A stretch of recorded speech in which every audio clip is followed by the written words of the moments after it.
Shri Sharda Devi and her Divine Play, Chapter 3, page 43. Swami Sharadananda wrote about Sharada's visit and spiritual training under Ramakrishna's guidance. During this visit to Kamarpakur, the master earnestly attended to a noble duty.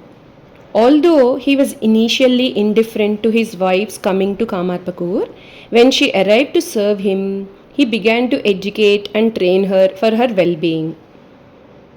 Knowing that the master was married, Totapuri had once said to him, "What does it matter?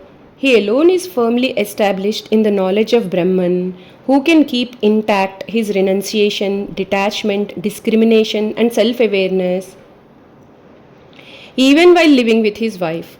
He alone has attained supreme illumination, who can always look upon man and woman alike as the Atman and deal with them accordingly." A person who is aware of the differences between the sexes may be a good aspirant, but that person is still far from having the knowledge of Brahman. Remembering Totapuri's words, the master now began to test the self-knowledge that he had achieved after his long sadhana and to train his wife for her own spiritual development. The master could not neglect any action or leave it half-finished if he considered it to be his duty. The same applied to the present situation. The master came forward to thoroughly train his adolescent wife, who solely depended on him in every aspect relating to both secular and spiritual matters.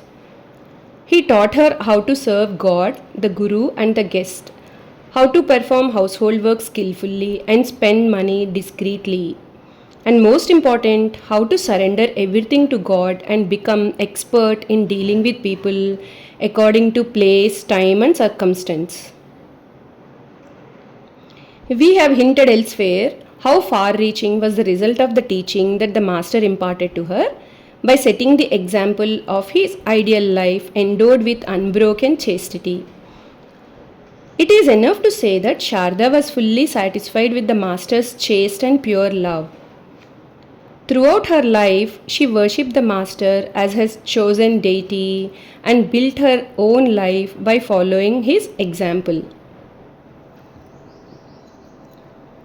The master loved his birthplace and the simple village people there. Sharada recalled the master's light-hearted mood in Kamarpakur. The master was suffering from stomach trouble. I was then quite young. Early in the morning, he would wake up and tell me, "Please cook these items for lunch."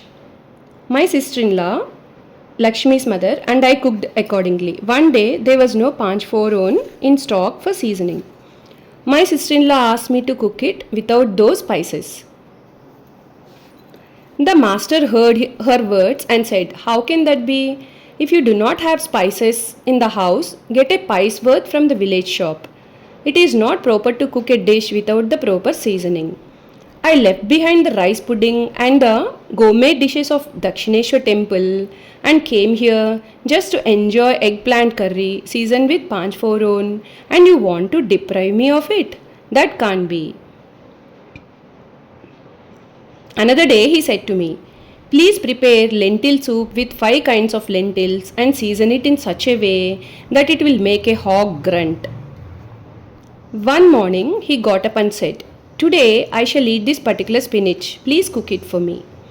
My sister-in-law and I collected that spinach and prepared it for him. After a few days he said, "What a nice fix I am in.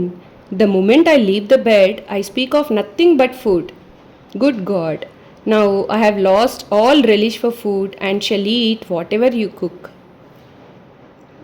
Thus Ramakrishna lost all interest in his body and paid no heed to it. Ordinary people marry to fulfill their legitimate desires for children, for having a companion with whom they share their happiness and misery, or for practicing garhasya dharma, that is, fulfilling the duties of a householder. The householder's life is the bedrock of society. The Mahanirvana Tantra says, householders should connect their lives with Brahman and try to realize him.